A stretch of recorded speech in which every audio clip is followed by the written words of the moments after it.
Oui, on met encore une fois, vous parliez quand vous présentiez la première question, la première vraie question autour de garder le cap. Mais il y a aussi derrière ce que j'ai entendu là chez Franck et André, c'est toute cette notion de sens. Et plus on donne du sens aux actions et plus on a un retour en termes d'engagement des collaborateurs et des équipes. Et que le sens, si j'entends bien ce que tu dis, André, et ce que j'ai entendu chez Franck, c'est que il doit démarrer bien avant la crise et que c'est une logique de tous les jours et que c'est pas propre à la crise. Comment Pierre, toi, tu vois les choses?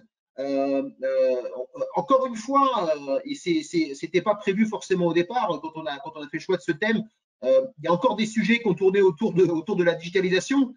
J'ai entendu WhatsApp, j'ai entendu voilà, et finalement on s'aperçoit que ben, là aussi sur la partie engagement des équipes, la partie digitale fait aussi sens encore une fois pour continuer à poursuivre ce travail de sens avec ces équipes. Comment tu vois les choses, Pierre? Alors, on est vraiment sur la notion d'engagement. Tu t'es pas trompé en préparant ce webinaire. Alors, il se trouve que moi, j'ai fait ma thèse de doctorat sur les communautés digitales et la notion centrale, c'est l'engagement. Et on se rend compte que l'engagement, il fonctionne de la même manière sur le digital que dans la vraie vie. C'est ça qui est chouette. Et quand j'écoute André et Franck, je me rends compte que non seulement ils sont engagés et engageants, et donc ils vont provoquer l'engagement. Pourquoi est-ce qu'ils sont engageants? Et pourquoi on a envie de les suivre en fait? Ben, c'est simple. Tout à l'heure, j'ai dit qu'ils avaient intégré le réel, donc ils sont réalistes. Mais le corollaire de tout ça, c'est ne jamais mentir. À partir du moment où on ment, plus personne vous suit, c'est fini. On a menti une fois et c'est mort. C'est pareil aussi dans une relation de couple, hein. Il n'y a pas qu'avec des équipes ou des salariés. Donc, celui qui intègre le réel, qui ne ment pas et qui est réaliste, bah, on va dire, bah, tiens, il a du courage, il a une posture forte, et puis on a envie de le suivre. Donc déjà, on sait que cette personne qui est le leader, le patron, on peut dire ça sans être péjoratif, ben on a envie de le suivre parce qu'on sait aussi que c'est lui qui va en prendre le plus plein la gueule parce qu'il a les banques d'un côté, il a les salariés de l'autre, les clients, les prospects, selon la taille de la boîte, il peut avoir les syndicats, les pouvoirs publics, le fisc, j'en passe, et des meilleurs. Bref, les cernés dans une tempête pareille, qui en plus dure et s'installe, bon, il faut être sacrément costaud. Donc, ne jamais mentir, intégrer le réel. Et ça, cette posture, en fait, quand on regarde dans l'histoire, notamment du XXe siècle, bon, il y a un gars qui l'incarne parfaitement, c'est Churchill. Churchill, il ne mentait pas, hein. Il avait une posture qui était assez abrupte. Et quand il a dit à ses citoyens britanniques, je vous promets des larmes, de la sueur et du sang, les gars, ils n'ont pas tous compris. Et c'est exactement ça. On ne ment pas, on annonce la vérité et on dit comment on va combattre cet état de fait et la situation. Donc, c'est aussi avoir un cap, donc savoir diriger ce navire en pleine tempête. Donc, le cap, c'est important. Et pour ça, il faut savoir comprendre la notion d'engagement et savoir provoquer l'engagement. Alors, là, j'ai fait une thèse là-dessus, donc je pourrais être assez prolixe, je vais être court. Une entreprise, d'un point de vue administratif, et c'est là où ça devrait prendre sens, on appelle ça une raison sociale. Mais tout le monde a oublié que dans raison et social, il y a les vecteurs de la motivation pour s'engager, hein. Ma raison d'être au niveau professionnel, en dehors de ma vie familiale, c'est la raison de travailler, de collaborer, d'entreprendre, d'imaginer le futur avec une équipe. Voilà. Donc la raison sociale, ce n'est pas un vain mot et ça ne doit pas être que administratif, c'est la vision de l'avenir. Et pour ce faire, l'engagement, il repose sur 6 ou 7 piliers. Alors le premier, je dois apprendre aux autres et apprendre des autres. Ça va dans les deux sens. Donc un patron ou un chef d'entreprise, il doit être capable de transmettre un savoir et aussi d'accepter qu'il ne sache pas tout et qu'il va apprendre de ses équipes. Ça, c'est fondamental. Ensuite, on doit pouvoir se socialiser. Alors, comment fait-on pour socialiser quand on n'a plus le droit d'aller boire un coup, d'aller au troquet ou d'aller au restaurant? Eh bien, il y a d'autres moyens, comme celui qu'on pratique aujourd'hui. Et on peut poursuivre des échanges par téléphone. Et puis, quand on aura le droit, on ira se voir dans un restaurant ou dans un cocktail. Mais se socialiser, c'est fondamental parce que ça crée des liens. Donc, il faut accepter de créer des liens avec les clients, les prospects, les équipes, les partenaires de l'entreprise. Troisième truc, il y a des salariés qui sont éminemment engagés et ça dépasse les heures de travail. hein. Je pense que dans le cas des artisans ou des compagnons du devoir, leur engagement, il n'est pas approuvé, hein, André les connaît bien, et il serait capable de venir bosser le samedi, le dimanche, pendant les vacances, etc.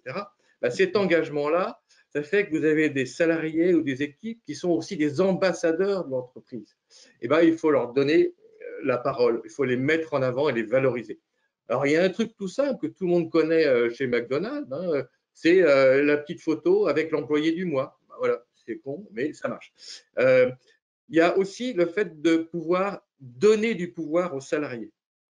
L'empowerment, c'est une notion RH. Alors, je sais que j'ai un ancien DRH en face de moi, donc André ne dira peut-être pas le contraire. L'empowerment marche aussi bien sur une communauté digitale que dans une communauté avec une équipe, des clients, des prospects, des partenaires.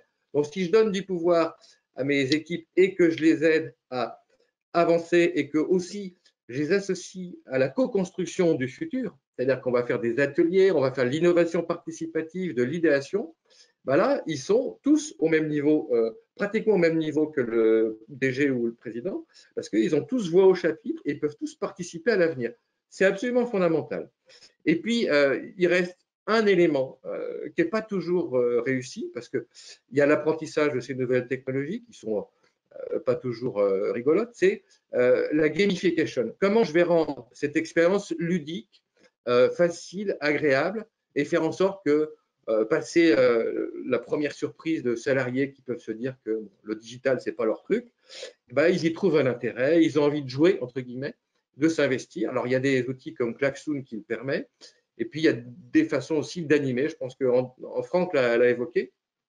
C'est intéressant de voir comment on peut revisiter l'animation de réunion pour que les gens travaillent sans avoir l'air de travailler quelque part. C'est ça qui donne envie, hein. Voilà. Donc, ça fait beaucoup de choses et on est en plein darwinisme digital. Et là, on voit à quel point les vrais entrepreneurs comme le sont André et Franck sont agiles, hein. Ça demande une agilité folle. Et ce n'est pas que l'apanage des jeunes générations et de ceux qui sont nés avec un smartphone dans la main et Facebook. C'est aussi l'apanage des seniors, de ceux qui ont envie. Absolument. Voilà un petit peu comment je décrypte les témoignages de nos amis. Merci Pierre pour quelque part cette conclusion, j'allais dire, structurée et qui permet de reboucler sur cette notion d'engagement. On en arrive justement à la fin de notre webinaire. Je voudrais laisser une dernière fois la parole à André et Franck. Si vous aviez un petit mot à dire à ceux qui sont en situation d'entreprendre ou qui veulent entreprendre par le biais de formation ou par eux-mêmes en se lançant, ça serait quoi le mot que le mot que vous souhaiteriez leur donner en fin de webinaire pour qu'ils franchissent le pas et qu'ils aillent vers l'entrepreneuriat, la direction d'une structure? André, peut-être? Zéro crainte, faut y aller. Zéro crainte. Le Covid, il passera. La plage, elle reviendra. Voilà. La vraie vie, elle reviendra, c'est sûr, c'est certain. Il ne faut pas avoir peur, il faut y aller. Et encore une fois, c'est une crise. Donc, on le dit souvent, hein, c'est un lieu commun, mais crise en chinois, c'est deux termes qui veulent dire crise et opportunité. Une crise, par définition, c'est une opportunité. Donc, la crise, on la subit, on l'encaisse, on la souffre au quotidien, mais l'opportunité, il ne faut jamais la perdre de vue, il faut la cultiver, il faut la nourrir, il faut la développer, il faut la faire grandir et il faut y aller. En avant, en avant. En avant avec André. Chez toi, Franck? Moi, ça serait le mot arriver, l'expression arriver à casser un certain nombre de barrières mentales. C'est-à-dire de se dire, justement, je garde mon cap, je dévie juste un peu de ma route. Et en fait, quand je dévie de ma route, du coup, je découvre des paysages que j'avais pas du tout imaginés. Parce que quand j'étais sur mon autoroute, du coup, je voyais pas les petits bois qu'il y avait autour. Et ça me fait penser à une illustration immédiate, là. C'est, pour le coup, dans l'administration publique. C'est-à-dire que nous, par exemple, nos clients, en fait, ils ont des allocations qui viennent des départements. Pour monter un dossier d'allocation, habituellement, il vous faut un paquet de papier comme ça, 15 certificats médicaux et trois formulaires B4 tamponnés. Là, étonnamment, l'espace de 15 jours, on est passé à 3 documents numériques envoyés par mail. Donc, ça veut dire que, et donc ça veut dire En réalité, en fait, depuis 20 ans, on aurait très bien pu faire comme ça. Et c'est exactement ça. C'est effectivement de se dire, ouais, quand je me suis sur mon autoroute, bah, j'ai mon contrôleur de vitesse, machin, truc, je peux à moitié dormir, je m'assoupis, en fait. Quand je suis obligé de vraiment conduire, parce que là, je passe sur une petite route de campagne, et ben là, du coup, je vois les choses complètement différemment. Et en effet, c'est une véritable opportunité. Et ça permet aussi de passer au-delà d'un certain nombre de barrières mentales qu'on peut s'être construites absolument tout seul. Bah, écoutez, André, Franck et Pierre, je voudrais vous remercier. Je voudrais remercier aussi tous les participants au webinaire. J'espère qu'on vous aura donné l'envie de positiver en ce début d'année. C'était vraiment l'objectif de ce webinaire. Vous mettre face à des entrepreneurs et à Pierre qui vous ont montré qu'aujourd'hui, on peut passer la crise, qu'on peut être dans une logique de construction, de développement, tout en continuant à donner du sens aux activités stratégiques et opérationnelles d'entreprise. Ça passe aussi, Pierre nous l'a bien présenté, par la façon d'engager les équipes. Et Dieu sait si c'est un des points clés sur lequel on intervient en formation à l'IGS, de par notre culture RH. Dans nos programmes de formation en management, quelle que soit la thématique qui est abordée, on est toujours autour de la pratique de comment on engage les collaborateurs, les managers dans ces sujets. Voilà. Pour ceux qui veulent en savoir un peu plus sur ce qu'on fait à l'attention des entrepreneurs et des dirigeants chez IGS Formation Continue Management, vous recevrez à la fin du webinaire un emailing qui vous permettra de découvrir notre offre. On a principalement aujourd'hui deux programmes. Un programme donc où Pierre intervient pour les dirigeants entrepreneurs à Bac+5, voilà, qui est orienté entrepreneuriat, innovation, management, pilotage d'entreprise. Et puis, comme je l'expliquais en introduction, dans le cadre de ces programmes, vous avez aussi ce qu'on appelle des blocs de compétences qui sont certifiés par IGS, où vous allez venir travailler une thématique spécifique. Et je pense notamment au bloc de compétences là, qui est planifié sur la session du mois d'avril, autour d'entreprendre et construire la stratégie, que je vous invite vraiment à découvrir et qui vous permettra de retrouver énormément d'éléments qu'ont pu aborder André, Franck et Pierre. Voilà, encore merci à tous. Le prochain webinaire IGS traitera de la question, on aura un webinaire le 26 janvier prochain qui va traiter des problématiques de réalisation des activités de formation. Là encore une fois, dans nos activités, on n'en a pas parlé, mais on aurait très bien pu aborder le sujet.